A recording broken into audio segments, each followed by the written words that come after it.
The pillars underneath the Hendon flyover maintain their discreet, stoic silence. We pass on, down back streets of the mind towards the symbol city's immaterial heart, along Commercial Street, through Bishopsgate, Cornhill and Cheapside to St Paul's. This is the hub. Here, all the lines of meaning stretched from Boadicea's grave to William Blake's converge. The vectors ranged from Cleopatra's Needle to its monstrous twin upon Canary Wharf cross here, upon that stone set into the cathedral walls, brought from Jerusalem in the Crusades, brought from the temple of King Solomon, his seal, the pentacle, reiterated here across the face of London, etched in church and obelisk and grave. St Paul's. The pagan darkness after the collapse of Rome saw here a temple of Diana so revered that early Christian monks despaired of a conversion and complained, "London worships Diana," and in the suburbs of Thorney they burnt incense to Apollo. Thorney is now Westminster. In 610, Christian convert Ethelbert of Kent destroyed Diana's shrine and built St Paul's, a church of Christ. In Norman times, 1081, it burned and was rebuilt as a cathedral. Wandering through this maze of correspondence and association, let us pay attention to St Paul himself, a proto-Mason. There, in 1 Corinthians 3:10, he states, "As a master builder, I have laid foundations, and another builds thereon." This staunch misogynist clashed with Diana at Ephesus, where her followers humiliated him. Here's his revenge. Diana shackled, hemmed in by a pentacle of obelisks and phallic solar signs, with her abode rededicated in his name. Late as the 14th century, her sacred animals, the buck and doe, were sacrificed with fanfare here.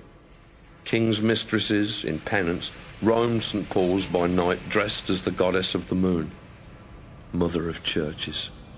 Until 1925, the women of the city hugged its pillars to induce fertility. The notion of Diana cannot be erased. In Hilbert space, the concept of the goddess is bound inextricably in the cathedral's mortar. 15 years ago, the royal wedding's sudden change of venue from Westminster's solar altar to this more appropriate site. As the mammalian dome of the cathedral rears before her, swaying in the sun-baked coach, she feels a sudden nausea and sees their eager faces as they line her way. She hears their voices, touched by old hysterias, as they call out her name, as they invoke her, as they say, "Diana, Diana, Diana." After the Great Fire, Wren rebuilt St Paul's, 5 chains encircling its dome as ancients chained the statues of their gods to bind their power. Here is Diana chained, the soul of womankind bound in a web of ancient signs, that woman might abandon useless dreams of liberty, accept that she exists only to endlessly reflect the harsh male brilliance of a father's son. The monuments that loom on this untouchable plateau cast shadows and have solid consequence. Be careful here.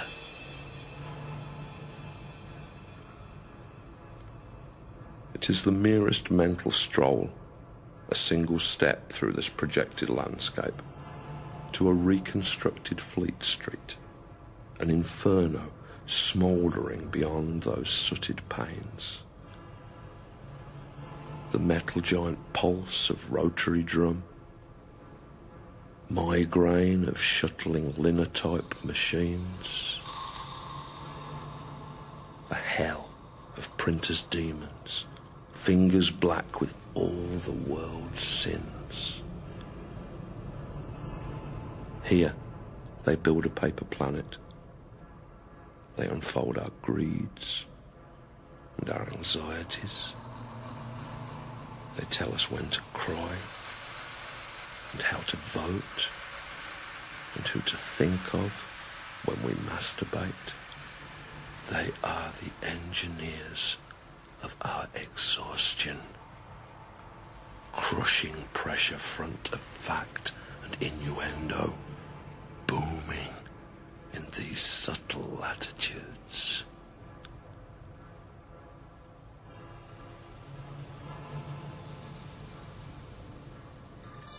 And so to Bride Lane, the etheric Bride Lane overlaid in an elusive gel upon the current brickwork.